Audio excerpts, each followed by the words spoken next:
This is Buckingham Old Gaol and it's a Sunday morning, and in this video we're going to be finding out what links Buckingham, the Old Gaol, Ampthill Great Park and Bucks Point Lace.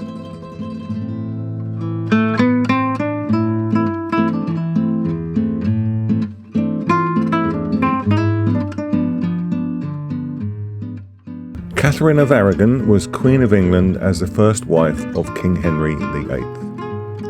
She was born at the Archbishop's Palace of Alcalá de Henares, Madrid in Spain in 1485, and was the youngest child of Isabella I of Castile and Ferdinand II of Aragon. She was 3 years old when she was betrothed to Arthur, the eldest son of Henry VII of England. They married in 1501, but Arthur died 5 months later. Catherine's second wedding took place on the 11th of June 1509, 7 years after Prince Arthur's death. She married Henry VIII, who had only just acceded to the throne, in a private ceremony in the Church of the Observant Friars outside Greenwich Palace. She was 23 years old. In 1513, Catherine of Aragon was serving as regent whilst her husband Henry VIII was campaigning in France.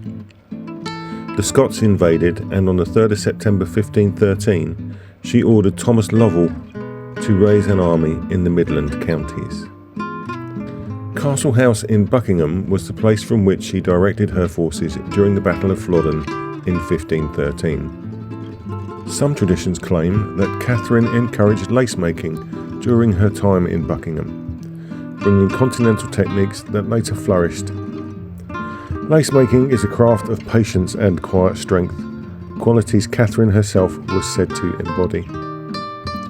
The lace produced in Buckingham was originally known as Point d'Angleterre, but local prominence in its manufacturer was so great that it came to be called Bucks Point. After her stay, she made a pilgrimage to Walsingham in Norfolk. During renovations of Castle House in the 20th century, a carved crucifix believed to belong to Catherine was found, which is now on display at the Old Gaol. By 1526, Henry was infatuated with Anne Boleyn and dissatisfied that his marriage to Catherine had produced no surviving sons.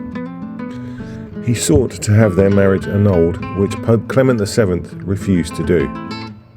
In 1533, their marriage was declared invalid, and Henry married Anne on the judgment of clergy in England without reference to the Pope, which Catherine refused to accept. Just a short journey from Buckingham lies Ampthill Great Park. Here once stood the Royal Lodge where Catherine awaited the verdict of Henry's divorce proceedings.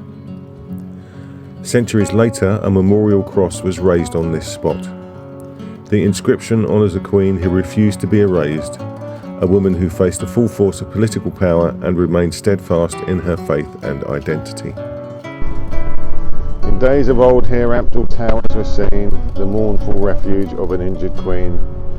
Here flowed her pure but unavailing tears, here blinded zeal sustained her sinking years.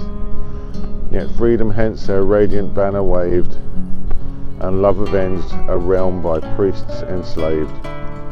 From Catherine's wrongs a nation's bliss was spread, and Luther's light from Henry's lawless bed. Johannes Commes de Upper Offery, Porfoy, 1773. Catherine died at Kimbolton Castle on 7th of January 1536 and was buried in Peterborough Cathedral, with the ceremony due to her position as a Dowager Princess of Wales and not a Queen. Henry did not attend the funeral. In the reign of her daughter, Mary I of England, her marriage to Henry VIII was confirmed to be lawful, and its annulment from 1533 was reversed by Parliament in 1553. Her tomb can be seen in Peterborough Cathedral, and there is hardly ever a time when it is not decorated with flowers or pomegranates, her heraldic symbol. It bears the title Catherine, Queen of England. From a crucifix preserved in a former prison, to the lace that shaped a community, to a memorial standing watch over the Bedfordshire hills, Catherine of Aragon's story is woven into the landscape of this region. If you've enjoyed exploring this chapter of local history, consider subscribing for more stories hidden in the landscapes around us. Thank you for watching.